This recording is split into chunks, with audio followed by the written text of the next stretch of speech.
गौड़ी चेती महल्ला पहला।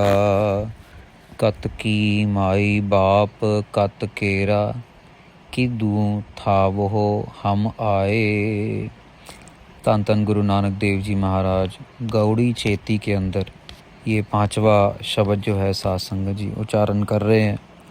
गुरु महाराज मौत और ज़िंदगी के बीच का जो सफ़र है उसके बारे में आज ज्ञान देंगे। आए बड़े प्यार से समझते हैं। गुरु महाराज ने यहाँ पे रिश्तेदारियों की बात की है। गुरु महाराज ने यहाँ पे कब आना है कब जाना है इसकी बात की है। और बहुत ही सिंपल तरीके से साध संगत जी हमें मतलब झिंझोड़ने वाला एक ज्ञान दे रहे हैं कि यार सारा दिन निकल जाता है, सारी रात निकल जाती है, पर गुरु महाराज को, परमेश्वर को, वाहिगुरु को याद करने का समय ही नहीं मिलता। हम बाकी सारी चीज़ों के लिए समय निकाल लेते हैं। भले ही टीवी है, भले ही माँ बाप से बात करनी है, बच्चों से बात करनी है, खेलना कूदना है, और मोबाइल है, और अपना स्कूल कॉलेज काम धंधा है, लेकिन रह गया तो सिर्फ एक परमेश्वर। तो महाराज ने बहुत सारे एग्जाम्पल दे के साध संगत जी ये समझाया है। कत की माई बाप कत केरा। महाराज कह रहे कौन है तेरी माई, कौन है तेरा पिता, बाप कत केरा, किदू था वो हम आए। कौन सी जगह से हम आ रहे हैं, ऐसा कौन सा स्थान है जहाँ से हम आ रहे हैं। महाराज कह रहे हैं कि ये समझ लो कि सबका जो माता पिता वो आप ही हो, हे अकाल पुरख वाहिगुरु जी। मतलब एक तो होता है साध संगत जी सवाल, एक होता है सवाल के अंदर ही जवाब। अब जैसे फॉर एग्ज़ाम्पल आप बस स्टैंड पे खड़े हैं और बस स्टैंड पे किसी से पूछा जाए कि भाई साहब हमने फ़लानी जगह जाना है, मॉडल टाउन जाना है, तो मॉडल टाउन के लिए कौन सी बस जाएगी। एक तो ये सवाल हो गया है, और दूसरा ये हो गया कि इंसान को थोड़ा सा पता है और इंसान पूछे कि भाई साहब 48 नंबर बस मॉडल टाउन जाएगी, तो आप अपने जवाब से एक कदम और आगे पहुंच गए। सिर्फ एक सवाल नहीं किया, उसके अंदर एक जवाब भी आ गया। तो यहाँ महाराज क्या कह रहे हैं, सवाल तो कर ही रहे हैं कि कौन है हमारा माई, कौन है हमारा बाप, हम कहाँ से आए। तो यहाँ महाराज कहना चाह रहे हैं कि तेरे को समझ आया कि जो तेरी माई है, तेरा बाप है, तेरा पिता है, वो सब के सब अकाल पुरख वाहिगुरु जी हैं। अगन बिंब जल पीतर निपजे, काहे कम उपाय। महाराज कह रहे हैं कि हम अग्नि और बिंब, साध संगत जी बिंब मतलब कि पानी, जल, जल पीतर निपजे। महाराज कह रहे हैं कि पीतर हम जठरा अग्नि के अंदर, माँ के गर्भ के अंदर साध संगत जी अग्नि, बिंब जिसको हम साध संगत जी अगर सही भाषा में कहें तो जैसे मेल पुरुष का जो स्पर्म होता है वो पानी है एक तरीके का। महाराज कह रहे हैं अग्नि और पानी को मिला के, जल को मिला के, और जठरा अग्नि के अंदर, गर्भ के अंदर पीतर निपजे। निपजे मतलब उपज गए, जैसे मतलब शुरुआत हो गई। काहे कम उपाय, पर किस काम के लिए, क्या करने के लिए। अब दूसरी बात आ गई भाई कौन से काम के लिए, काम के लिए कि वाहिगुरु का नाम लेने के लिए। कौन से कार्य के लिए, अपनी मुक्ति के लिए, 84 लाख जूनों से मुक्ति पाने के लिए। महाराज कह रहे हैं कि मनुष्य जन्म जो है उत्तम है माना जा रहा है भजन करने के लिए, इसीलिए तू आया। काहे कम उपाय, इसीलिए तू आया है। मेरे साहिब कौन जाने गुण तेरे। महाराज कह रहे हैं मेरे साहेब अकाल पुरख वाहिगुरु जी आपके गुण इतने। अभी देखो ना ऊपर पंक्ति में बता दिए कहाँ पे साध संगत जी अग्नि और पानी इकट्ठे रह सकते हैं। आप लकड़ी को आग लगी, आप जैसे ही पानी डालोगे आग बुझ जाएगी। आपके पास एक तालाब है, तालाब में आप आग की जलती हुई लकड़ी डालोगे, लकड़ी की आग बुझ जाएगी। अग्नि और पानी तो एक जगह रह ही नहीं सकते, इम्पॉसिबल है।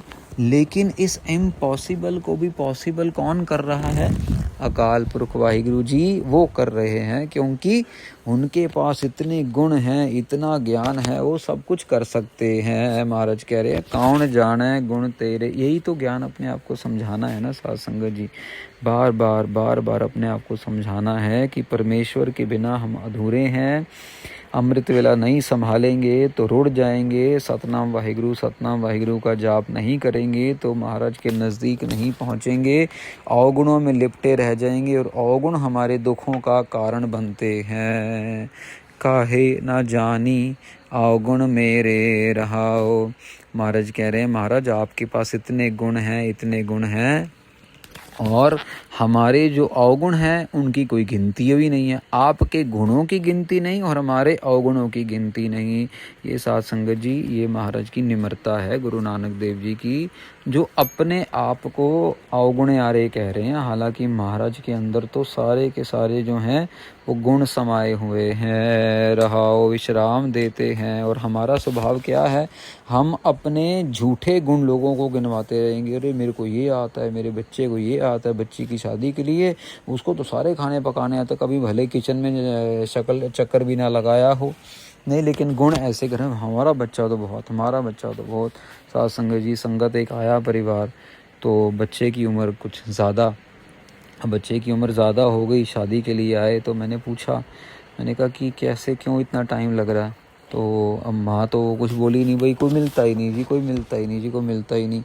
पर बेटी सियानी थी, उसकी भी शादी हुई है। तो उसने बाद में आके बोला, बाबा जी मेरी मम्मी ना मानती नहीं है कहीं पे, इसको मेरा भाई थोड़ा सुंदर है, इसको लगता है बस उसको तो हूर की परी चाहिए, जब तक ऐश्वर्या राय नहीं मिलेगी तब तक इसने शादी नहीं करनी।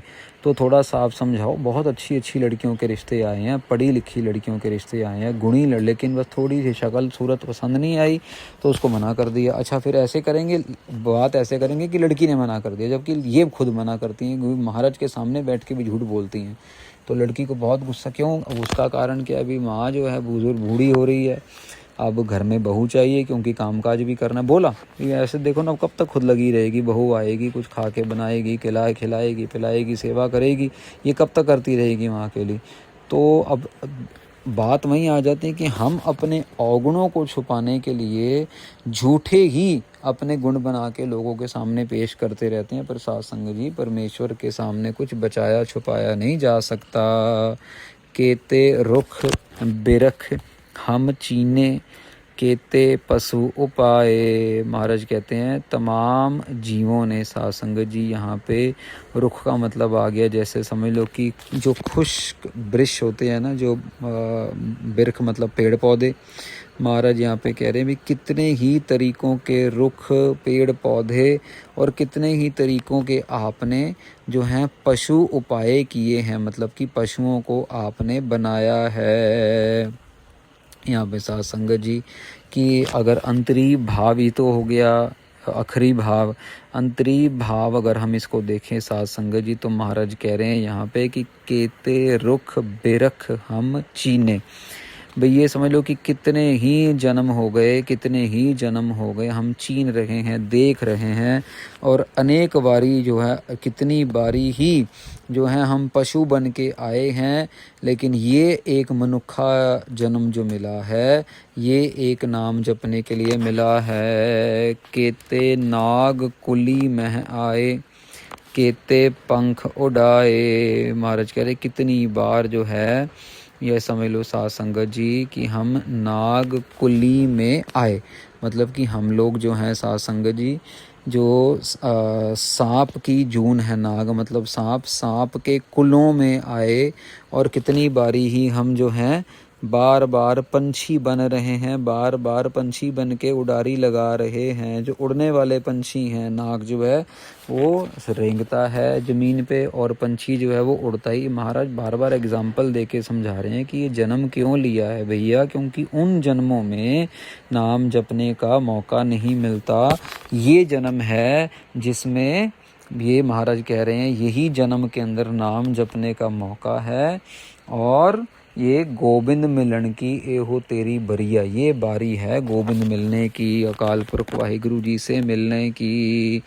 हट पटन बिज मंदर भन्नै, कर चोरी घर आवे। महाराज पटन आया साध संगत जी शहर के लिए, हट आया दुकान के लिए। महाराज कह रहे दुकान हो गया, मकान हो गया, शहर हो गया, और हमने बहुत पक्के पक्के बिज मतलब पक्के, बहुत पक्के मंदिर बना लिए हैं। और भन्ने कर चोरी घर आवे। पर साध संगत जी उन स्थानों में से भी चोरी जो है वो चोर आके चोरी करके चला जाता है। मतलब कि जब मौत आती है तो जितने मर्जी पक्के मंदिर दुकान हो, आप भले ही यहीं मर्जी बैठे होंगे हम, लेकिन वहाँ पे जब आएगा तो पक्की जो हमारी जब समा आएगा तो वो पक्के मकानों से भी हमें लेके चला जाएगा। कौन? काल। अग्गो हो देखे पिछू हो देखे तुझते कहाँ छपावे। जब चोर है साध संगत जी चोरी करता है तो कभी आगे देखता है, कभी पीछे देखता है, और ये देखता है कि भाई मुझे कोई सीसीटीवी कैमरा तो नहीं चेक कर रहा, या मुझे कोई देख तो नहीं रहा। तो महाराज कह रहे हैं तुझते कहाँ छुपावे। पर आपसे कहाँ छुपा सकता है? आप तो चारों तरफ निरंतर, आप तो चारों ओर, आप तो नज़र फैला के बैठे हो, आप तो घट घट के अंदर हो, आपसे कोई बच ही नहीं सकता है। ये साध संगत जी अपने ऊपर लागू करने वाली बात है कि जब हम लोग आंखें छुपा छुपा के पाप कर रहे होते हैं, जब आंखें छुपा छुपा के कहीं चोरी कर रहे होते हैं। कई औरतों की आदत है कि अपने पतियों के बटुए में से पैसे निकाल के रख लेने बचत करने के लिए, पर साध संगत जी वो बरकत नहीं पड़ती है। पति से हक से खर्चा घर का मांगना है कि ये देखो ये मेरे घर का खर्चा है और ये मुझे 500 रुपये महीने के बचाने हैं, ना कि बच्चे बड़े होंगे तब काम आएंगे, तो मुझे इतना खर्चा चाहिए। अब आप देखो आपने कहाँ से कमाना है, क्या करना। और अगर पति की कमाई नहीं है तो फिर दोनों मिल के ये साथ दिया जाए कि जितनी चादर है उतने पैर पसारे जाएं, जितना खर्चा है उसको समेट के कम करके। अब मान लीजिए अगर नहीं है आमदनी घर की तो कोका कोला बर्गर के ऊपर खर्चा करने की ज़रूरत नहीं, सिंपल दाल फुल्का रोटी चावल बना के अपना घर का गुजर बसर सियानी औरत कर लेगी। लेकिन जिसको उड़ाने की आदत पड़ी है वो फिर उनकी आमदनी होगी 20 रुपये की और ख़र्चा होगा 24 रुपये का।